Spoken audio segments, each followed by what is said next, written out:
So, good afternoon, everyone, and thank you so much for joining. Today, we're going to be looking at the changes coming to the 2028 GRESB standard, and we're really going to focus on what you can do in this upcoming year, so 26, and in the 27 reporting, just to get ahead of the curve. We've left some time at the end for Q&A, and there is a place for you to ask your questions on the bottom, so please do just put them in as we go along, and I'll be keeping an eye on them throughout. And at the end, we'll go and tackle some of the most upvoted questions. And with that, we'll just move on to a quick introduction for both of your speakers. Thank you. So my name's Amar Fahad. I actually come from the other side, so I'm from the investment side. I've worked around 8 years in investment finance in commercial real estate. So half of that as an asset manager and then as a portfolio manager. And I'm currently working as the account director for DACH at Evora, so all of the German-speaking regions. And with that, I'll let Louise, my co-panelist, introduce herself. Hi, good afternoon, everyone, and good morning to those of you who are joining us from the US. Louise Russell, so I'm an account director here. I'm covering the UK and Ireland regions. I've done GRESB for far too many years. But looking forward to taking you through today some of the upcoming structural changes to GRESB as well. Awesome. Thanks, Louise. So we will be circulating these slides at the end, so you can grab our contact details off them if you have any questions or you want to follow up with anything.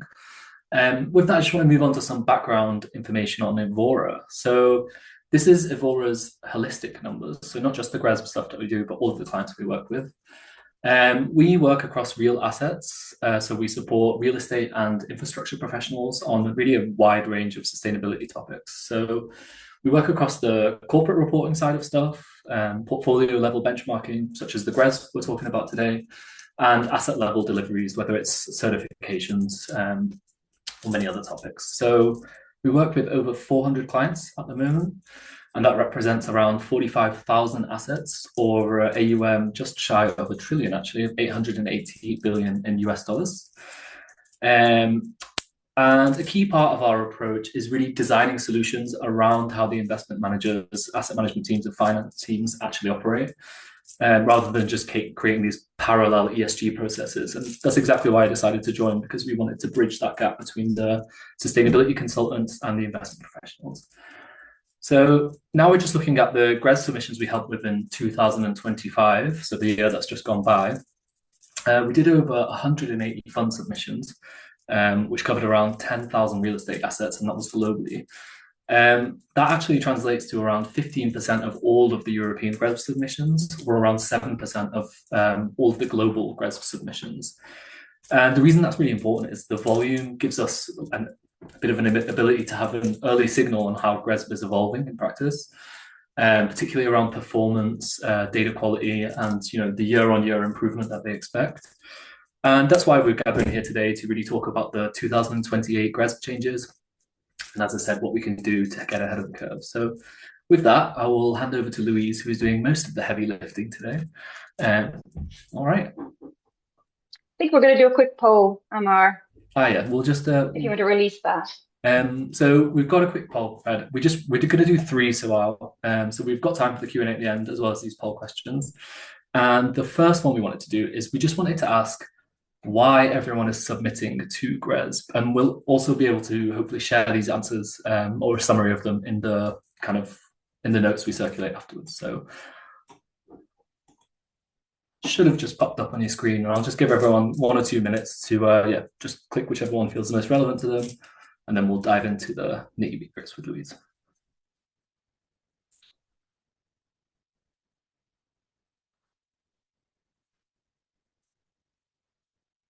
So it looks like we've got a bit of a favorite with investor requirements, which is what I expected to see, actually.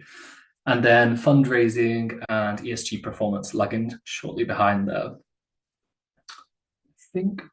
Yeah, that's most of the people that have answered now. So with that, we'll end that. I'll pass it over to you, Louise.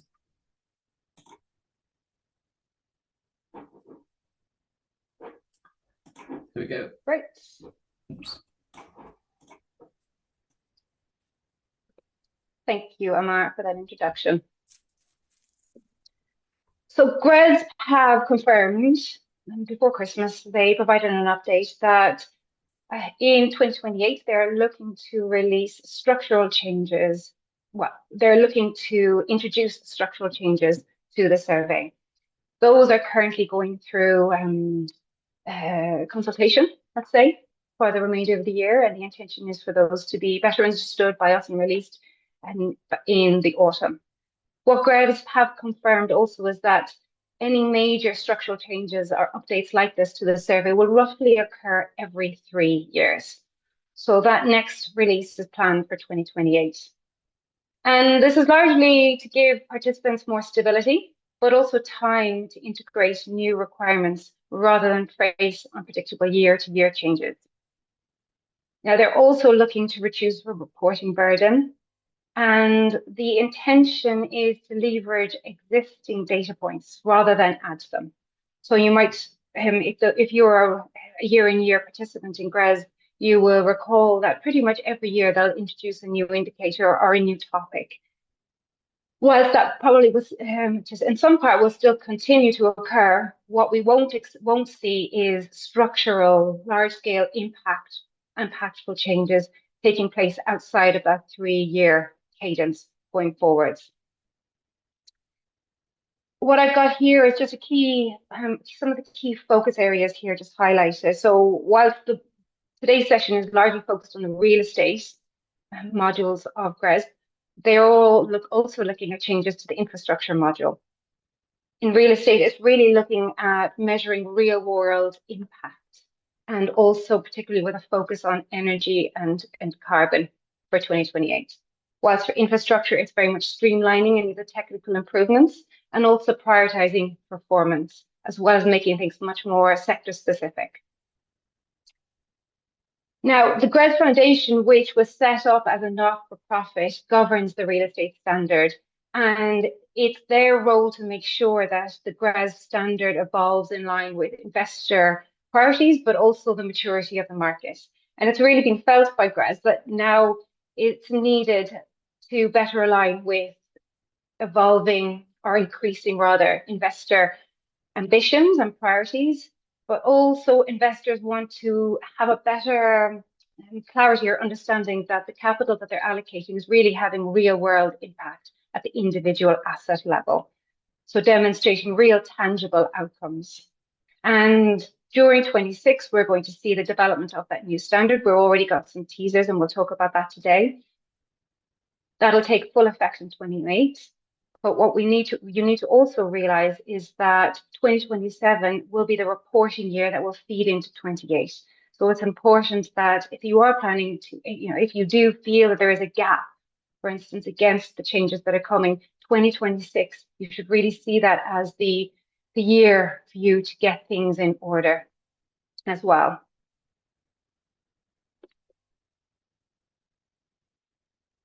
Now, there's many drivers for why GRESB are doing it, but I picked out just a couple of here. Here in this chart, you'll be familiar from the benchmark results that you receive if you do participate in GRESB, that there's a crowding up in the top right quadrant of participants. And whilst I realize GRESB is very much fresh in your minds, and when GRESB 24 rather, when they introduced country level benchmarking and the consternation that was certainly felt across the industry around that introduction and the impact of scoring, what they're looking to do is bring about stability, which is helpful for that year-on-year comparison.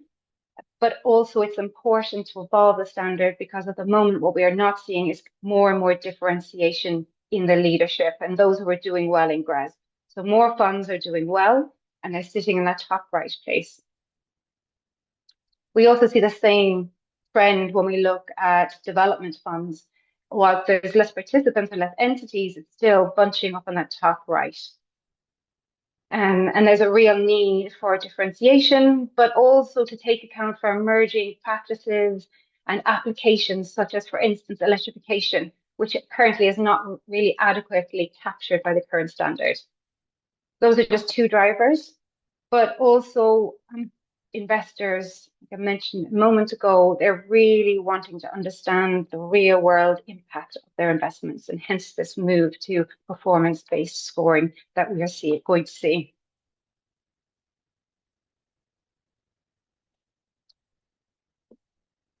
GRESB have named their recent roadmap as the road to performance, and it is very much that. So one of the core strategic directions for the standard is going to be this shift to performance-based, performance-centric scoring. Currently in the survey, we're seeing about 12% of points is directly linked to performance across energy, carbon, water, and waste, and that's very much up to now being like for like change. But what we can anticipate, GRESB have confirmed, is that this is going to move to, in time, 50% of the survey will be linked to performance-based scoring across a number of topics. So what we can expect to see is less emphasis placed on policy and documentation and more on real operational outcomes at the asset level. And what GRESB have tried to make clear is that whilst the target feels significant, moving from 12 to 50%, 38%, 38 point change, it's really needed to drive meaningful progress in the industry, and hence that significantly higher number that we will see over time. In terms of topics, so we expect to see the usual ones we've seen before, so energy, carbon, water, and waste, but there will be additional topics that will come into play in the performance as well. So that 50% will not just sit against the energy, carbon, water, and waste we've seen up to now. What GRESB have also clarified is the understanding of performance. Historically, performance has been measured on very much on a relative improvement, so on a like-for-like basis, like-for-like change. And what they introduced last year was for energy, the ASHRAE benchmarks, so that you were able to compare the, understand if an asset was could be classified as an energy efficient asset. And that's what we're going to see. So they will have a dual definition of performance, meaning that if you already have an energy efficient asset that's having pretty much steady consumption patterns on an annual basis with very little like-for-like change, that can still be rewarded in GRESB. But also if you've got an investment strategy that's looking more at brown to green or a value-added fund, those assets will still have the opportunity to do well in GRESB because of that relative performance change. So like for like over time.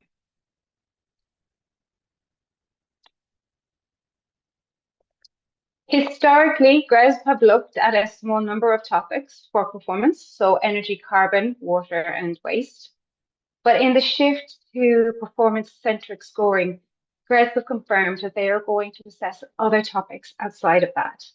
So we can expect to see other topics such as embodied carbon, health and well-being, biodiversity, that will in time come into that as well.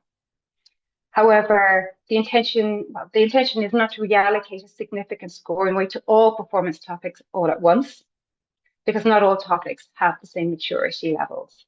And instead, there's going to be a sequence in how these are introduced. The material topics such as energy and carbon will come first. And in this table, for instance, what we can see is GRESB's plan in their conditions for development here on the left-hand side to assess if a topic is ready to be brought into the performance section of performance-based scoring in GRESB. So at the top, you can see, there's questions around, is the industry mature enough to consider a topic for inclusion? And if you take the example of embodied carbon, for example, GRESB are planning to incentivize the collection of upfront carbon data, which will allow the performance of this to be measured subsequently. And we're already seeing the introduction of that too. And however, it's expected that energy will absorb a higher scoring weighting in the future. And whilst the current methodology around carbon also is being evaluated this year, and we should know more in the autumn too.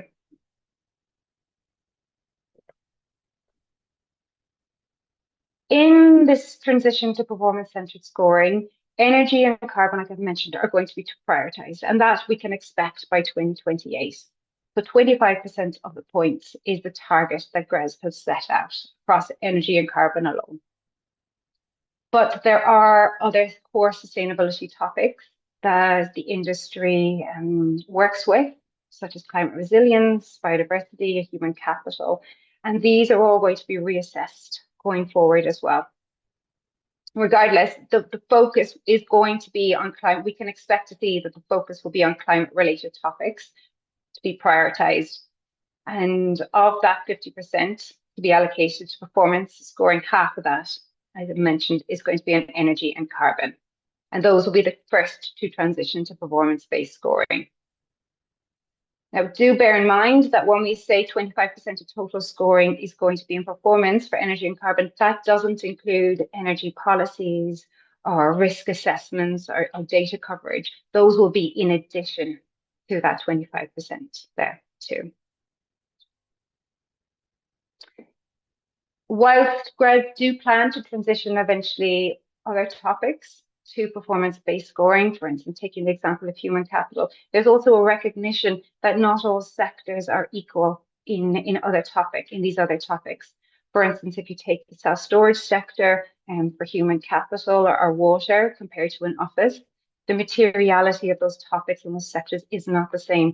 And so GRESB is working to understand the materiality of them and to make more sector specific how they look at those indicators too, which I think it will be good news and makes sense. Another key topic, this is a trend that we've seen over a number of years, but I think it's important to call it out. And it's something I say to all of my clients who want to do well in GRESB. We need to move past trying to get good data coverage. Data coverage in GRESB is moving to just being assumed, you will. And you can see in this chart here that I've taken from the GRESB results in the autumn. This shows, this is a global for offices, and 95%, there was 95% globally data coverage for energy. In the industrial sector, it was equally high, so it was around 70% globally. And my advice that I give to clients when, for those who really want to excel in GRESB is that the target now needs to be 100% data coverage to evolve over the next couple of years. And what we should expect to see is that there will be a decreasing weight on data coverage because of that assumption built into it that the industry has now evolved to simply having good data, and an increased focus on performance and data quality too. So I would say a key action for anyone who's dialing in today, and if you do want to be doing well in GRESB in the future, is to identify during 26 which of those assets where there continues to be challenges around getting good data coverage, and get a data strategy in place ahead of 27.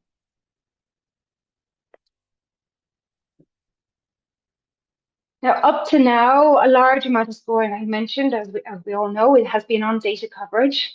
That has been a historical challenge in the industry, even for tenant-controlled assets. And as we move past that challenge now onto performance, looking more closely at performance and data quality, what we should expect to see for GRESB is newer refined indicators from 2028 onwards that talk directly to data quality. Like when we often start working with many of our clients, data will come in a different host of inputs, from a small amount of automated right down to manual data collection. And what we're seeing in the industry is that move to automated data collection where you can. And in most regions, the opportunities are, via API integrations, invoice parsing. In the UK alone, for instance, it's possible to connect with the national energy hubs and then the network operators, and even challenges around collecting tenant data in the industrial and resi sector are being overcome as well. But I think for a good data strategy, you still have to be nimble enough to have a hybrid, because often having one strategy that fits all sectors and regions when you're working on a pan-European or a global scale is going to be challenging and will have its pitfalls too. So with that, we just wanted to take a quick pause there and do another poll about kind of what the biggest challenge you guys see with GRESB is. As someone that works in Germany, I imagine for me, the biggest challenge in my head will be quite different to Louise, who's working in the UK. So there will be some regional differences, which should be interesting with this. But with that, it should just pop up on your screen now, and I'll just give everyone a minute or two to answer.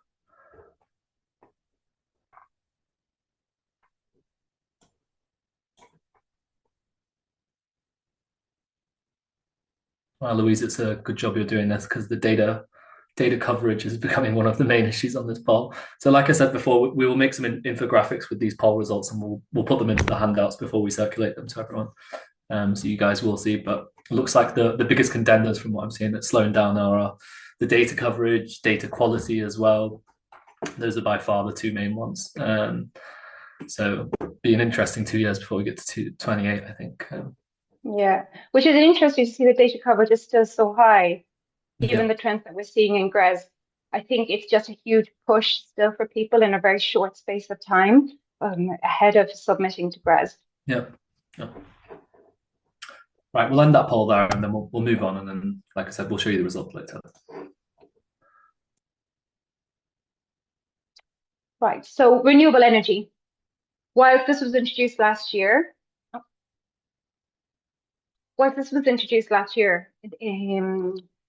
differentiating the different types of renewable energy that are being answered upon in the survey and in the asset survey. What we should expect from GRESB is to see them rewarding higher quality renewable energy tariffs or supplies in the future, especially with a priority given towards PPAs or on-site generation, which actually create additionality in the grid rather than drawing down on the limited amount of renewables that are available. So assets that are actually contributing to the composition of renewables in the grid are limiting what they draw down due to, for example, having an on-site PV or geothermal, those will have better outcomes. Now, that's not to say I think you will always be doing better if you have a renewable tariff versus a brown tariff or a standard tariff in GRESB, but there's going to be a differentiation that renewable energy is not a one size fits all in how GRESB looks at it.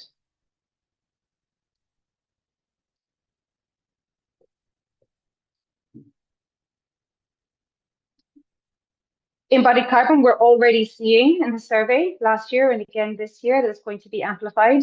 And what we're going to see for 2027 is that move to asset level reporting of upfront carbon in the developer module as well.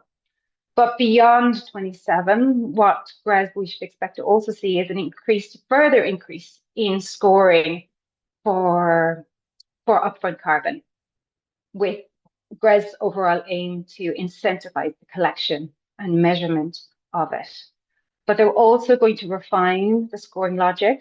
So, for instance, they're planning or have not planning, but have indicated that they may introduce a reward mechanism, for instance, demonstrating where those are differentiating between participants who respond on estimated values as opposed to upfront measured values of embodied carbon. So you're aiming to ensure that as much operational energy as operational energy and efficiency improves, embodied carbon, it's not going to become the dominant unmanaged portion of a building's life cycle footprint as well. So they're looking at the operational bit, but also chipping away at the embodied carbon too. So it's important if you're not currently measuring it, if you're a developer or even major renovations, making sure that your minimum requirements are in place to measure this. Now, this is already coming in, it's already in the London Plan and in other municipalities across Europe, the requirement to measure it. But where it's not mandatory by regulation, starting to work with your architects and developers get in place the structures and mechanisms to collect upfront carbon as part of the design. GRESB also have a review of building certifications that they're currently in the process of completing. They have opened a consultation with certification bodies and asked them to respond to a survey that they have put out.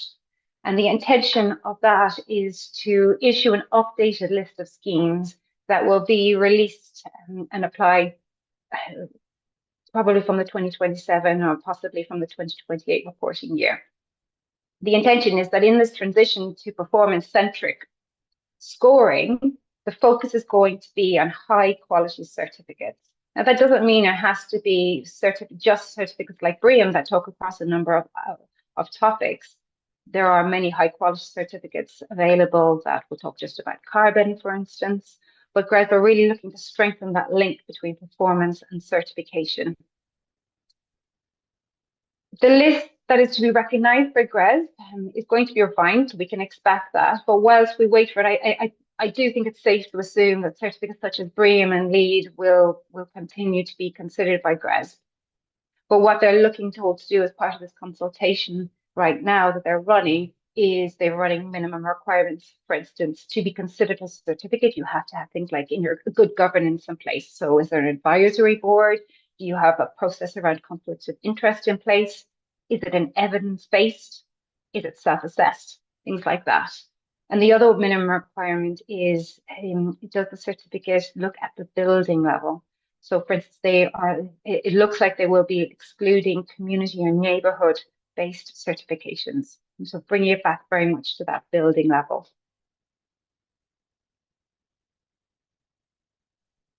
So to summarize some of the key changes, it's very important to bear in mind that 2028 sounds quite far off, but actually 27 is the key reporting year. And so 2026 really needs to be that year in which you get things prepared, or if there are challenges across your assets or your portfolio, that those are ironed out and new approaches are established.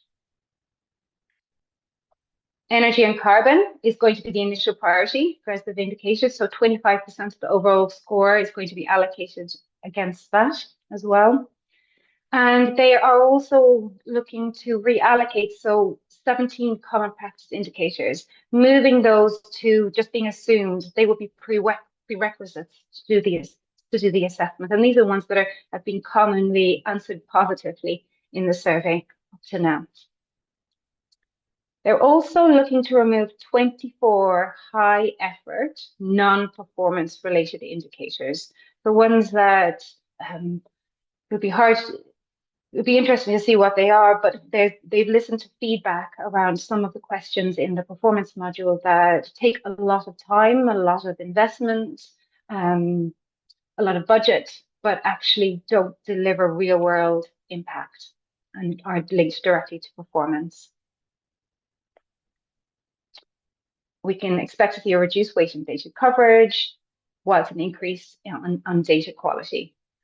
I think the other one is on renewables as well. I would recommend starting to track not just do you have renewable energy in place, but what type of contract is. So is it a PPA that's there, or is it coming from on site? Do you have a unbundled contract in place? Starting to grade the quality of the supplies in place. So that's changing how you procure energy is not a quick fix, and often you'll be locked into contracts. So those need multi-year approaches to strategically introduce those at the right time. The other one that I very likely mentioned earlier on is that GRESB are also thinking, looking to make indicators much more sector specific, and the ratings that we would expect to see, they're even talking about making thematic ratings available. So the star ratings will evolve, and one that I've heard spoken about is a decarbonisation rating as an example, or we might see thematic ones around investment strategy as well. And that's very much looking to align with that investor investment strategy and how they allocate capital. But we should know more on that later this year. Key to looking ahead is, so if you want to be GRESB ready, we've got a quick bullet points here: asset level metering and data completeness. So that needs to be the bedrock of how you collect data, and moving that to those are assumed and essential, I think, now in GRESB.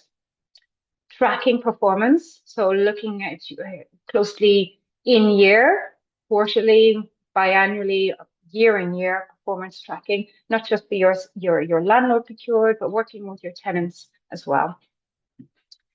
I would say decarbonisation pathways at the asset level. So climate related indicators in GRESB are being amplified, and looking at decarbonisation, and that is linked to the last point here around CapEx, linking CapEx to measured performance outcomes will by default do well in GRESB. And then renewable electricity, which we spoke about already. Now, how fast are GRESB going to do this? What we can feel comfortable in saying is that by 2028, 25% of the score will correlate to energy and carbon performance. Now, what GRESB also said that over time, 50% of the scores will transition to performance-centric scoring. But that's not going to happen immediately, and that will happen over time. And the speed at which that will happen, they haven't confirmed yet. This is one timeline that has been shared, but I've also heard them talk about over the next 5 to 10 years. And that very much will depend on industry feedback in listening to their investor members. I would also encourage you, if this is important to you, that GRESB will be running a consultation this spring and that you can register for that as well to also share with them your views. Okay. With that, we wanted to do one last poll and then give you guys the opportunity to ask us questions. We've had a few really great ones come through the chat. I think we'll probably be able to get a few more in, so feel free to keep shooting away your questions while we just open up this last poll, and then I will be asking your questions to Louise, who will once again be doing all of the heavy lifting. So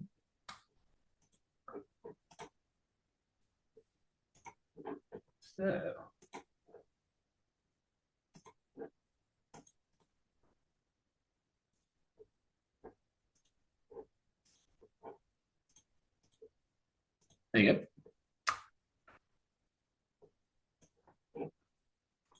A couple of answers coming through. We'll just let everyone else have a chance, and then we'll pop onto the questions.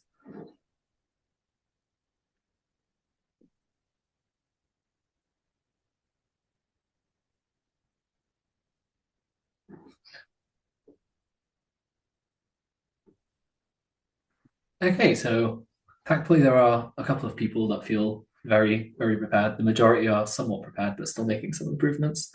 So we'll pop that in the slides, like I said before. We'll pop a copy of all these results in, and with that, we will jump into some questions that we've got prepared. Okay. It's good to see that but we are making improvements, though. I mean, and that very much lines up with what the intention of GRESB. It's an evolving standard in response to investor sentiment, maturity of the markets, and standing still doesn't get you anywhere in GRESB, unfortunately. Well, with that being said, Louise, if data coverage is becoming less important and data quality is starting to matter more, where do you usually see the submissions going wrong today?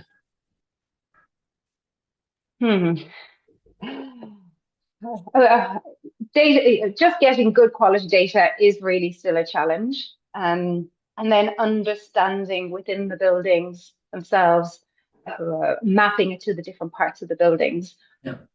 Whilst I do like to tell my clients that just move past data coverage. This is the assumed metric in GRESB. It is still a challenge. But what I'm seeing is the increased focus of automation of data. So connecting with network operators, as an example in the UK, but also in Europe. Not all, but many European countries also have this facility too. Invoice pricing. We see the same thing in the US as well. And so I think for 26, if there's any other, if that is not something that is going well for your entity at the moment, that should be the number one priority, but also that performance tracking piece. So often the focus can be on that, just getting the data, but not sitting back and going, what is this telling us? And actually, how can we use this data? And how can we engage with our tenants and aligning priorities like that? Okay. And it's also good to see that you've got 2 more years. I mean, it doesn't sound like a long time, but most people haven't been doing these GRESB reporting for so long. So 2 additional years should really give it a decent runway to really hammer out the last few kinks in the data management stuff. We talked a bit about the energy and carbon carrying a really significant part of the score. And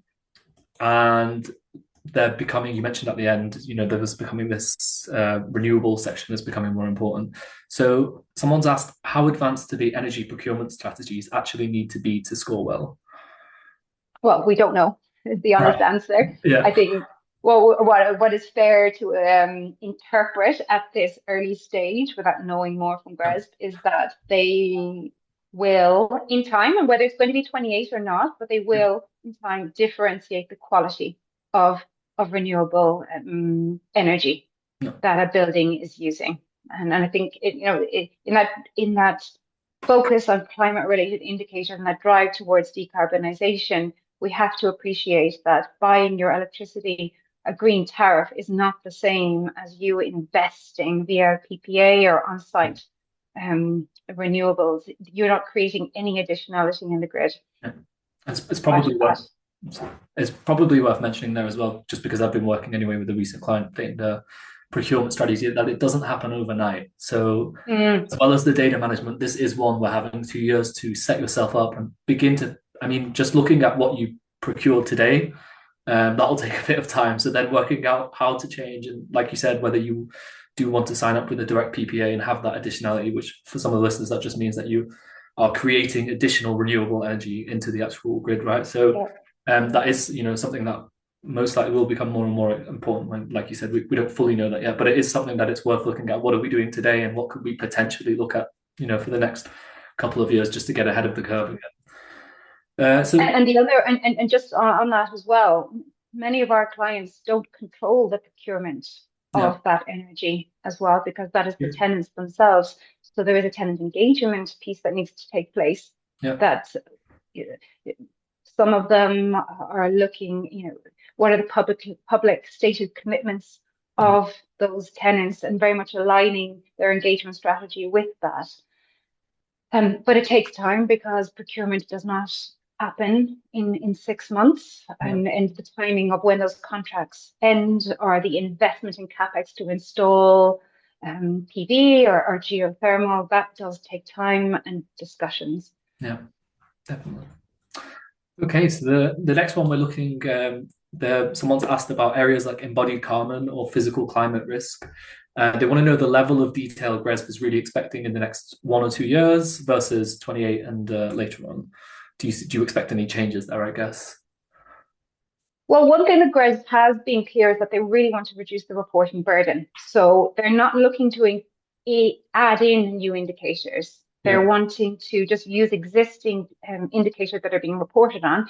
As an example, embodied carbon is a great one that you mentioned. So that move to asset level reporting and then taking it further, now trying to encourage, let's say, the industry to move past just using estimated values, but rather measured yeah, upfront carbon as well. that makes sense. But around physical climate risk at the moment, it comes out in the management module, and it's quite a binary question. Do you have a climate risk process in place? Yes, no, or tick box, and you provide evidence. Very much, the change last year was, does it apply at the NC? Fair enough, but it's not a percentage-based question. And maybe what we might see is the percentage or number of assets that actually had a physical or transition risk assessment completed. Yeah. That is not clear, but I imagine that will be some differentiation that they could look at.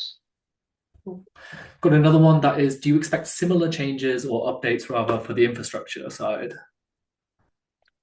Yes, yes, we are expecting to see them, and GRESB have done, we should probably do a separate webinar on that. It's hard to put it all in one. But what we're seeing is they're looking at the materiality of topics within certain sectors and the reweighting of that. So not all topics have the same materiality Yeah. within infrastructure, and they're really trying to introduce that performance based within it. It takes time, but that we should know more probably by the autumn of how they're planning to develop that further. Cool. This one's a really interesting one as well. How can one better prepare for energy supplies when one is dependent on public providers like the municipal utilities? How quickly will cities implement renewable energies themselves? I think they mean on the grid, like the normal grid. And will this be monitored by the government? So we're getting political here. Yeah, no, it's a challenge, particularly in Europe, where often your energy supplier is at the municipality level, so it's Helsinki Energy or our Zurich district heating provider as well. It is a challenge. I mean, decoupling from the grid again is not an easy solution. It's one solution. Geothermal does not suit an office in the center of a city, but it will suit an industrial asset. And what we are, and Helsinki is a great example. So they are committing to decarbonizing their supply over time. Um, it's a challenge. I think where assets have the ability to install on-site renewables, that is one opportunity as well to look at. That makes sense. I think we've got time for one more, and then I saved about a minute or two just to close this out. So this will be the last one, then we'll just do some closing statements. Do you think moving data coverage to more of a baseline will actually create more separation in the star ratings, or will it end up clustered at the top? So I think this is referring to the graphs you showed at the start. Yeah. GRESB are looking at the star rating at the moment, and the current way of doing star ratings, it's easy to digest. Fund managers love it. I've got a 3-star versus a 5-star fund. GRESB has spoken about thematic star ratings coming out as well. I think the fact that GRESB committed to a 3-year cadence in evolving the standard will mean that there'll be that continual evolution and change, moving things on. So yes, I mean, the desire is to sit up on the top right quadrant, but there has to be a differentiation as well. Makes sense. Thank you everyone for joining. The major changes we've looked at are going to happen in 28, but the preparation window is really 2026 to 2027. And I imagine the organizations that do the best in 28 when these changes do hit will start treating performance, data quality, improvement tracking as just a normal asset and portfolio management task rather than something that's siloed in just the sustainability world. First of all, big thank you to Louise for taking the time. You did all of the heavy lifting. I got here to just stand here and ask you questions, which is great. I know there was quite a few more questions that we didn't get around to answering, unfortunately, but we are going to circulate the slides with the results from the polls, and the contact details of Louise and myself are both on there. So feel free to reach out, give us an email. We'll get back to you as soon as possible, or we can set up a call. But yeah, big thank you to everyone, and feel free to shoot your questions in on email. And yeah, big thanks to Louise. Thank you. Thanks, Amar. All right. Bye, everyone.